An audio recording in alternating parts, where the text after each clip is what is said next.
Un gusto con todos ustedes y ya estamos en la semana número 14 y el tema que nos corresponde es la República Aristocrática. Muy importante en nuestra historia republicana tener como referencia a Jorge Basadre, que nos habla de este periodo de 1895 hasta el año 1919, donde luego tendríamos, a partir del año 19, el oncenio de Augusto Beleguía. Bueno, estamos también retomando, ¿sí?, algunas ideas de la clase pasada, que ha sido la guerra del salitre, aquella confrontación que tuvimos con el país vecino de Chile y que originó una gran crisis y también nos trajo un segundo militarismo, ¿sí? Y después de este segundo militarismo tenemos este periodo. A uno lo llaman también el periodo de la oligarquía civilista, y es que unas 24 familias, también conocidos como los 24 amigos, entre ellos estaban los Miro Quesada, los Antero Aspíllaga, los Pardo y Barrera, entre otros grandes personajes ligados a los grandes terratenientes, también a los grandes empresarios, ¿sí? O también a los grandes banqueros aquí en nuestra ciudad capital, ¿ya? Bueno, una primera idea, y en base también a las imágenes, ¿sí?, donde vemos una parte de la ciudad de Lima y por aquí vemos también a unos representantes de la oligarquía, acompañados también de las fuerzas militares en este periodo, ¿ya? La UNIA preguntó qué cosa significó la República Aristocrática, y una respuesta muy importante era que este periodo, o en este periodo, se marginó a los sectores populares. Tú sabes que la historia nos permite ver el pasado, pero más que ver o conocerlo, nos permite interpretar y entender que nosotros somos parte de un pasado, ¿sí? Somos producto del pasado histórico. Hay algunas cositas que se van repitiendo, a unos hechos o también a unos sucesos. Por ejemplo, hoy día vemos todavía esa polarización, ¿no? Una cosa es Lima, pero Lima no es todo el Perú, y otra cosa son las provincias, ¿no? Las zonas, por decir así, más alejadas de la capital, ¿no? Los sectores más populares, por decir así, ¿no?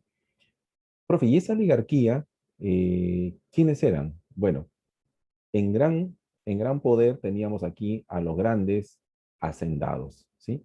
Aquí eso es muy importante, subrayarlo, ¿sí? Y que sea con un color muy, muy especial, en este caso, para subrayar, ¿sí? Grandes hacendados, ¿ok? Aquí está, ¿no? Y estos grandes representantes de las grandes familias, ¿sí?, estaban organizados en el partido civil.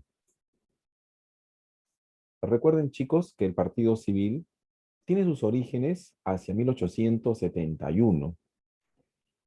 Es el primer partido civil con Pardo y Lavalle que desplazó a los militares. Ustedes recuerdan que teníamos un primer militarismo acabando la independencia, militares como Gamarra, como Ramón Castilla, como Echenique, ¿sí? Y es este primer partido civil, ¿sí?, que llega al poder, ¿sí? Y lo hace pues a través de un gran apoyo que tenía en la población, ¿ya? Y este partido civil es el que ahora sigue predominando en la política peruana. Ah, pero no solamente en la política, también tenía predominio económico, cultural, educativo también. Les cuento un poco más. Estos civilistas, por ejemplo, estaban también como catedráticos en la universidad más antigua de América, que es justamente la Universidad San Marcos, ¿ya? Entonces, con mucha influencia en la parte religiosa, en la parte cultural, en la parte ideológica, ¿no? Más también los aspectos económicos y sociales de estos civilistas, ¿ya? Bueno, importante para ustedes, ¿sí?, esta buena información de qué pasaba en el mundo. Si teníamos aquí en Perú una república oligárquica, aristocrática y civilista, ¿qué hechos importantes en el mundo? Bueno, aquí tenemos en el centro la Primera Guerra Mundial. Es un hecho muy, muy conocido, ¿no? Si yo hago una encuesta a muchos estudiantes, me van a decir que la historia más apasionante lo tienen en cuanto a las guerras mundiales. Digo, ¿cuál es el hecho más importante del siglo XX, no? Y toman a decir, profesor, las guerras mundiales, ¿no? Lo que más nos apasiona de este periodo son las guerras mundiales. Bueno, la Primera Guerra Mundial, muy conocido, 1914, pero tuvo antecedente, ¿sí? Tuvo una carrera armamentística. Eso también se llama la paz armada, ese antecedente, ¿sí? Como también tenemos en plena Primera Guerra Mundial la famosa Revolución Rusa de 1917, ¿ok? Bueno, entonces he ahí a unos hechos que coinciden. Veamos la línea del tiempo, ¿sí? Si había la paz armada o la carrera armamentística, ya estábamos en el año 1895, ¿sí? Cuando teníamos a estos gobernantes de la República Aristocrática, también teníamos aquí la Primera Guerra Mundial. ¿Ya? Muy bien. Veamos algunas características. A ver, sin duda, el partido civil tiene el poder. Ahora, no era el único partido, ¿ah? Por ahí teníamos también el Partido Demócrata, ¿sí? Que muchas veces era desplazado o también a veces no postulaban, ¿sí? El Partido Civil entonces representó el mayor poder político, ¿ya? No había mucho golpe de Estado. Aquí está subrayado, salvo el golpe de Estado que hicieron los militares con Benavides, ¿sí? Al presidente Billinghurst, ¿ya? Un presidente Billinghurst que también tuvo problemas con el Congreso, ¿no? ¿Te suena conocido? Esas pugnas que hay entre el presidente y el Congreso hasta ahora, ya. Eso también se daba en este periodo de república aristocrática, ¿ya? El Congreso no sencillamente tuvo una relación, ¿sí? Sencillamente hubo una confrontación. El presidente Billinghurst quería hasta cerrar el Congreso, ¿no?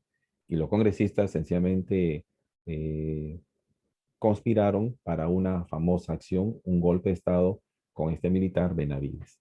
¿Ya? Profesor, algo importante. En este periodo, los grandes hacendados, ¿qué economía practicaron? Ah, muchachos, aquí vemos una economía latifundista, agroexportadora. Profe, y si se exportaba, ¿qué productos se exportaba? En primer lugar estaba el azúcar, ¿sí? Ya más atrás teníamos en la lista de productos algodón, lana, entre otros también productos, o también se sumaban los minerales, ¿ya? El principal comprador era entonces Inglaterra. Ahora, hay más aspectos de esta época, por ejemplo, el movimiento obrero, ¿ya? Por aquí voy a dar espacio. Ahora, ustedes saben que a través de la historia ha habido movimientos esclavistas, movimientos campesinos, ¿no? Y es ahora que tenemos en Perú, gracias a las primeras fábricas, ¿sí? O por culpa de estas primeras fábricas, es que teníamos ya un grupo de obreros, ¿sí? Claro, fábricas, por ejemplo, textiles, ¿sí? Ahora, estos obreros van a luchar, ¿sí? Por lo más justo, ¿no? O sea, llámese 8 horas de trabajo, mejoras salariales, ¿sí? Mejores condiciones de trabajo, ¿sí? Mejores condiciones también en el ámbito laboral. ¿Ya? Ahora, en esa época, ¿cuál era la influencia? Es una época en la cual estamos viendo también la famosa lucha de los mártires de Chicago. Ustedes saben por cultura general y aún a veces en las escuelas han tenido que leer, quizás han hecho una especie de recordatorio, ¿no? Lo que es el Día del Trabajador, ¿sí? El 1 de mayo.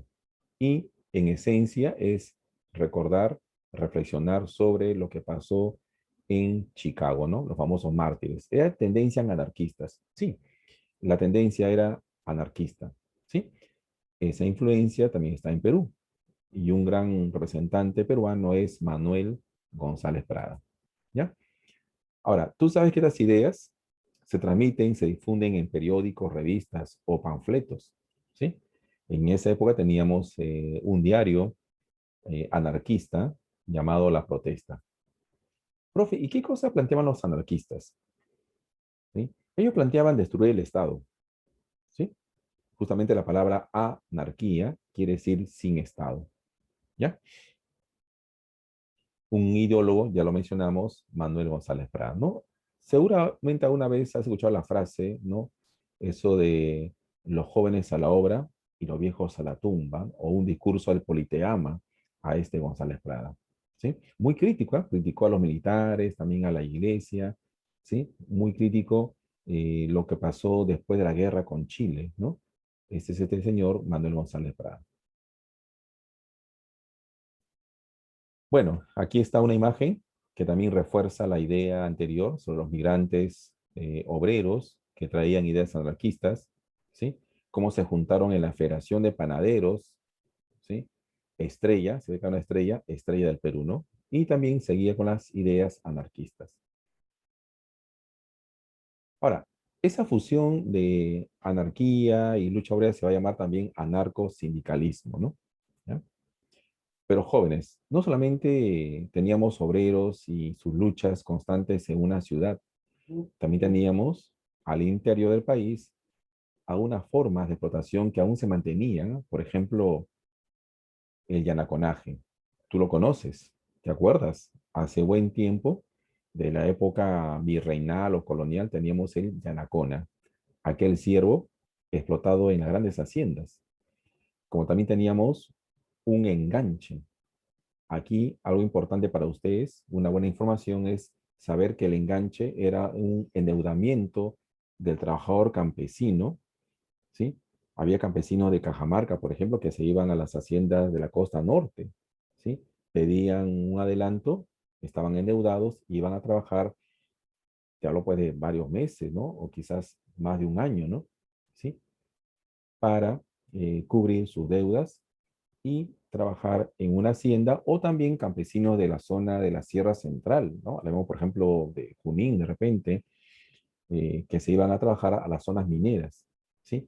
Previo adelanto o pago adelantado, ¿no? ¿Sí? Y eso genera justamente una dependencia o un mayor endeudamiento, ¿ya? Ahora, algo distinto era la selva. Teníamos la producción de caucho, ¿sí? En la época del caucho, y aquí se persigue a los nativos. La pregunta es, ¿y para qué persiguen a los nativos? Para que te puedan traer el caucho. Desde Iquitos, ¿sí? Desde Iquitos partían expediciones para cazar, para capturar a nuestros nativos amazónicos. Y ellos iban a proveer de este famoso, bueno, es como un látex, ¿no? Que sale del árbol, ¿sí? Un látex blanco, el caucho original.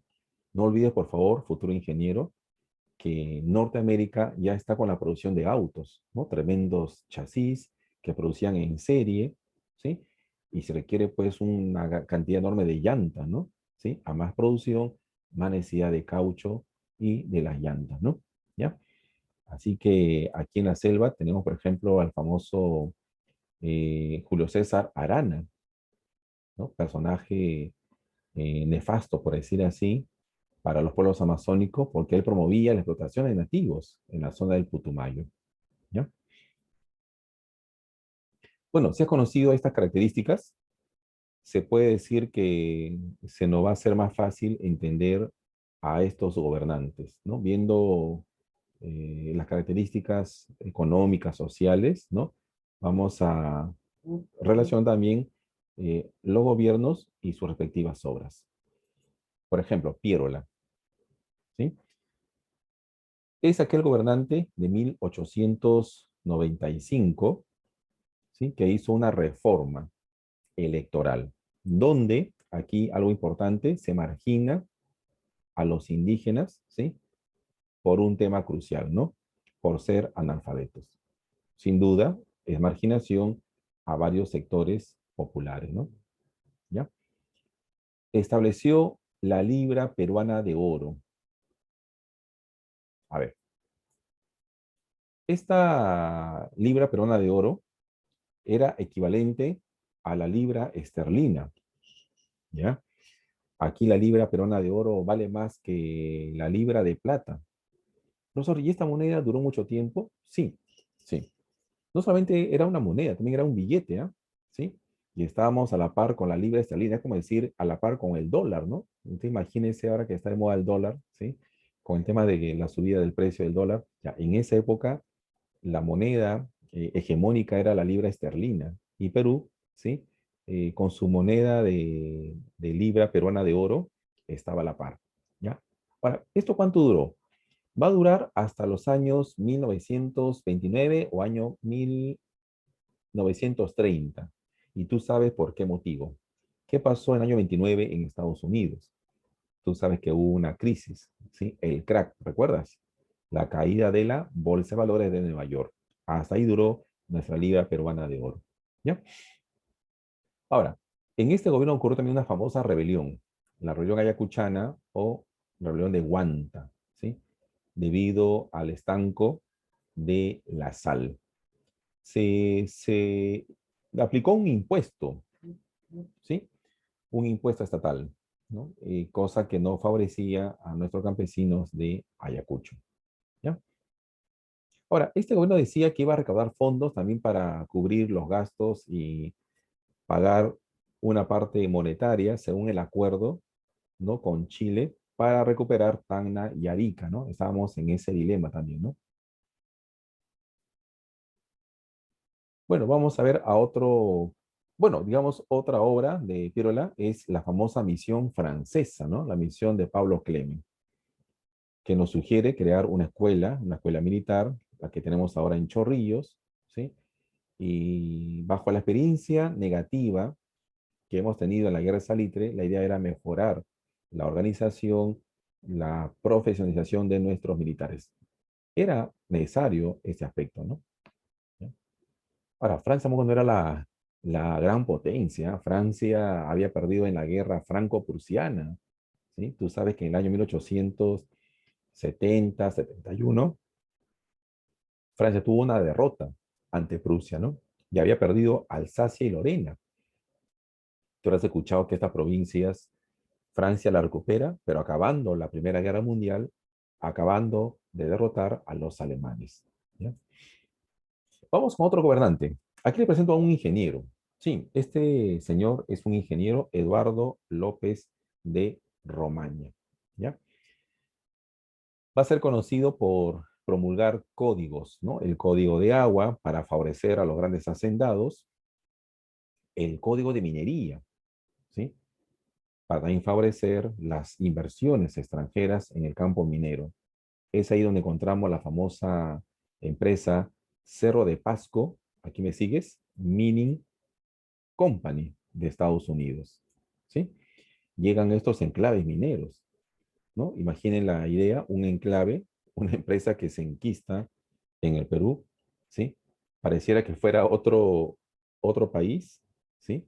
Porque tiene sus leyes, tiene sus mecanismos, tiene también su control, ¿no? Sobre una zona que tiene muchos recursos naturales, ¿no? En este caso, una zona minera, ¿ya?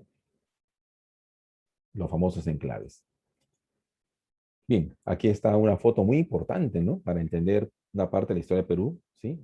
Son trabajadores de los enclaves mineros, ¿no? De Cerro de Pasco, ¿no? ¿Ya? Claro, esta gente, por decir así, peruana, eh, se había dedicado a la agricultura y ahora son direccionados a ser explotados en las empresas mineras, ¿no? Y tú sabes que eso también implica una serie de explotación y también una especie también de acarrear con algunas enfermedades que afectan a esta población trabajadora de las minas, ¿ya? Vamos con el señor Manuel Candamo. Mira la fecha, 1903. ¿Sí? Ok. En este gobierno se dio un famoso proyecto, chicos. Para muchos especialistas en historia del siglo XX, fue un gran proyecto, ¿ah? Claro, muy costoso también, ¿no? La pregunta, pero ¿cómo se va a hacer? ¿Cómo se va a gestionar? ¿Cómo está el presupuesto, no? Este proyecto se presentó al Congreso, claro, con muchos reparos, ¿no? No se cumplió. Falleció el presidente Manuel Candamo, ¿sí? Y lo reemplazó un tal vicepresidente Serapio Calderón, ¿ya? Pero muy bien su proyecto, ¿ah? Por ejemplo, de la Oroya, ferrocarriles que ingresen más a la sierra, o sea, de La Oroya a Jauja y de Jauja ya a la zona de Huancayo, ¿no? Eh, También ferrocarriles que vayan a la selva, ¿no? ¿Sí? También que junten o puedan unir la parte de la Sierra Sur, la parte de Cusco con Sicuani, ¿no? Que está por Puno. Era interesante los proyectos, ¿no? Pero también muy costosos, ¿no? Miren ustedes esa idea de ferrocarriles, de hace tiempo tenemos la idea de unir nuestras regiones, ¿no? Y cosas que hasta ahora no se cumple, hasta ahora tenemos problemas con la carretera, ¿no? Todo un reto para muchos ingenieros en nuestro país, ¿ya? Bueno, vamos al famoso presidente civilista. Sí, por su sangre, por sus venas, sí, corría la estirpe civilista, ¿no? Él es el hijo del fundador del Partido Civil, él es José Pardo Ibarreda, ¿ya? Bueno, en su gobierno busca difundir la educación básica, la educación primaria gratuita y obligatoria, ¿ya? Se decía, por ejemplo, que tiene que haber mínimo, pues, una población de 200, 300 personas para que tengan sus escuelas. También en su gobierno ocurrió eh, la exposición de un famoso, digamos, rector de San Marcos, ¿sí? Este señor Matías Manzanilla. Se presentó al Congreso, expuso su plan, ¿sí? Un plan que beneficiaba a muchos obreros, pero sencillamente, como tú ya sabes, el Congreso peruano, ¿sí? Puso trabas, decía que no correspondía a la coyuntura, ¿sí? Que veía muchos cambios, ¿sí? Pero no vieron la importancia que favorecía a los obreros, ¿ok? No se aprobó el proyecto. Sí, daba muchos beneficios, ¿sí?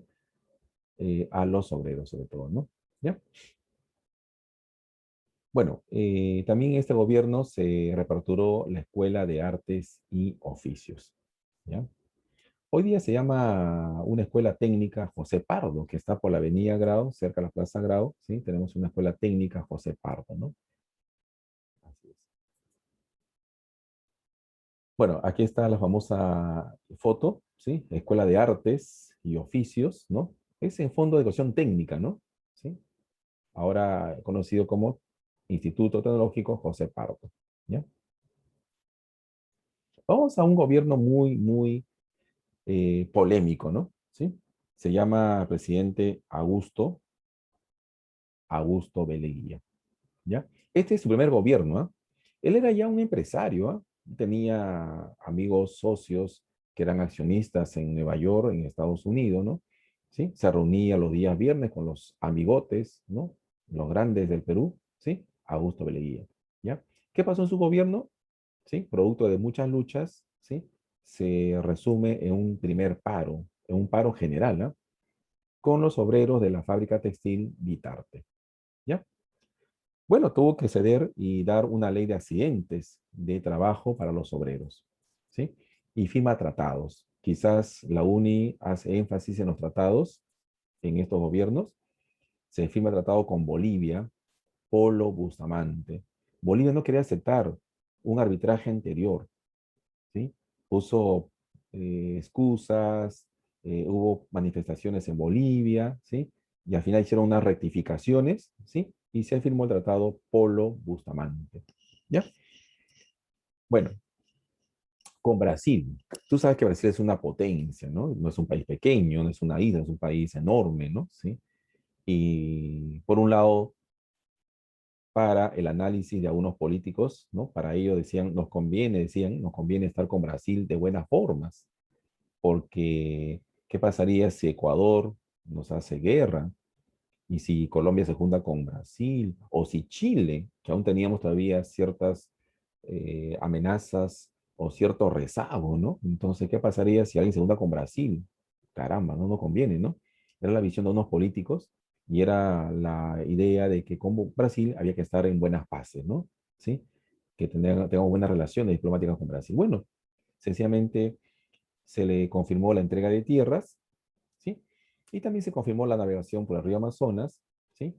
En el Tratado Velar del Río Branco. Ahora, los brasileños, ¿sí? De esa zona fronteriza estaban avanzando, ¿no?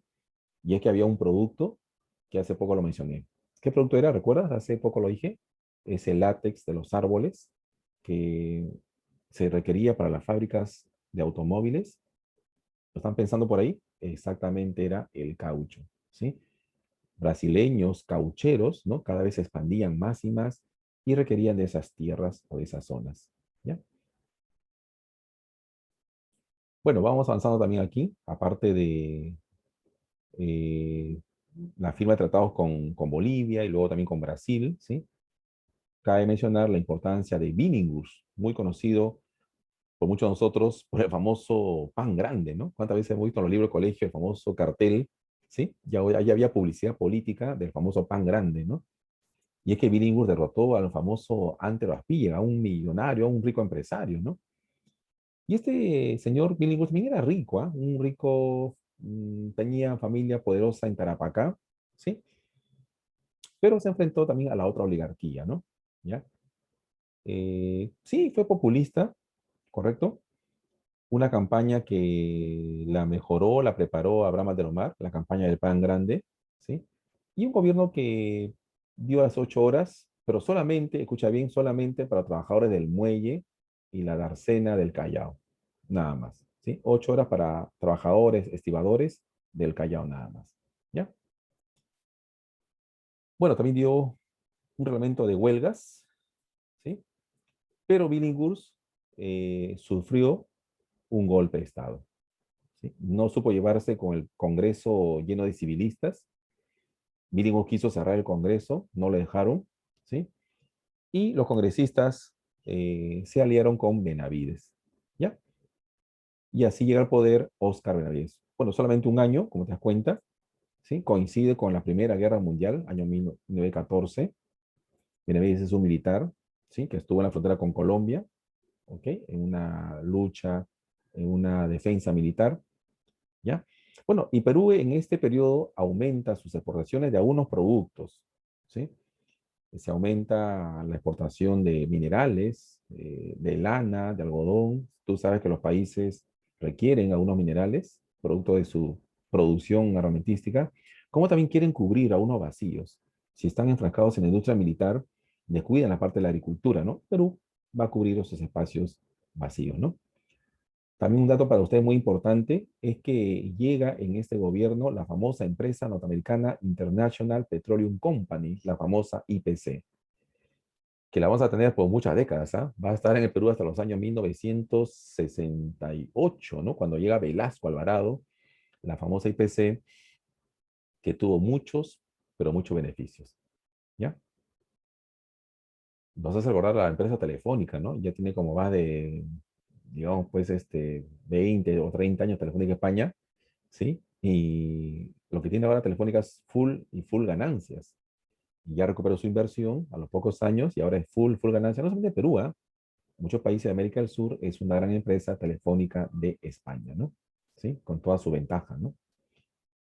Por ahí han escuchado usted noticias de que a veces tiene deudas y no paga, llega a juicios que lo favorecen, ¿no? Maneja muchos hilos de influencia en países, en ministros, hasta en el Poder Judicial o también con la prensa, ¿no? Tienen mucha influencia estas empresas muy poderosas.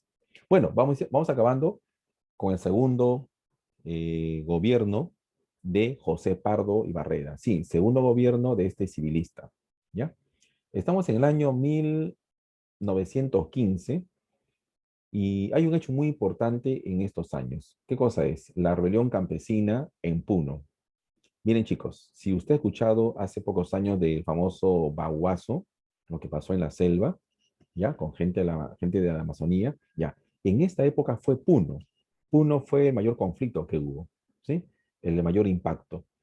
Y aquí tenemos la rebelión de un campesino, bueno, de un policía que se unió a la lucha campesina y se llama aquí en la foto Teodomiro Gutiérrez, ¿sí?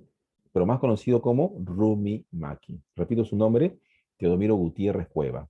Ahí está.